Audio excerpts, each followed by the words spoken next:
جس طرح کہتے ہیں کہ ایک نوجوان تھا جس کو شہزادی سے محبت ہوئی، بادشاہ کی بیٹی سے محبت ہوئی، اس سے شادی کرنا چاہتا تھا۔ دربار میں ایک وزیر تھا جو اس کا جاننے والا تھا، وزیر کے پاس گیا اور وزیر سے کہا کہ تم کسی طرح میری شہزادی سے شادی کراؤ۔ کہتے ہیں وزیر نے کہا کہ بادشاہ کو ایک داماد چاہیے، اپنی بیٹی کے لیے شوہر چاہیے ہے، لیکن اس نے شوہر کے لیے جو سٹینڈرڈ رکھا ہے وہ یہ کہ بڑا عبادت کرنے والا، مخلص، پرہیزگار ہو، دنیا کی خواہش اس کے اندر نہ ہو۔ اگر تم کچھ عرصے کے لیے ایسا پریٹینڈ کرو، بہت عابد و زاہد بن جاؤ، کسی جھونپڑی میں جا کر جنگل میں اکیلے رہو اور وہاں عبادت کرو تو میں تمہارا یہ کام کر سکتا ہوں۔ اس کو یہ آئیڈیا اچھا لگا، وہ ایک جنگل میں گیا، چھوٹی سی اس نے اپنے لیے ایک ہٹ بنایا، اس میں بیٹھ کر عبادت کرنے لگا، اور جب اس نے وہاں عبادت کرنی شروع کی اس کو مزہ آنے لگا۔ یہاں تک کہ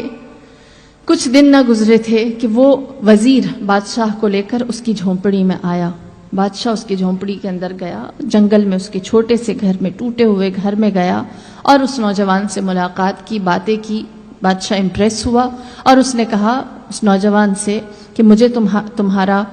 عبادت کرنا، تمہارا تقوی اچھا لگا، میں چاہتا ہوں تم کسی دن میرے پاس آ کر محل میں ملو، میں اپنی بیٹی کے لیے شوہر تلاش کر رہا ہوں اور مجھے لگتا ہے کہ تم میرے آنے والے مستقبل کے لیے ایک اچھے جمائی، ایک اچھے داماد ثابت ہو سکتے ہو۔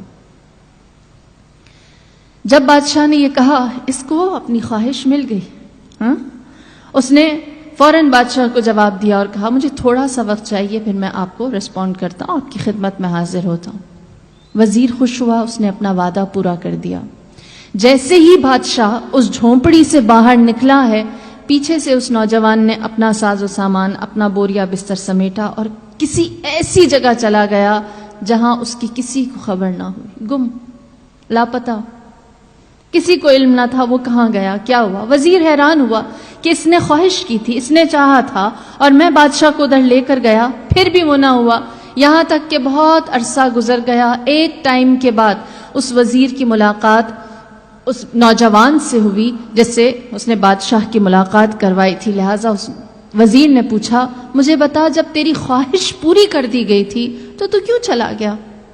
تو نے کیوں اپنی نیت، اپنا ارادہ بدل دیا اور اپنے اس ڈیسیجن سے ہمیں تم نے انفارم بھی نہ کیا۔ اس نوجوان نے کہا جب بادشاہ میرے پاس آیا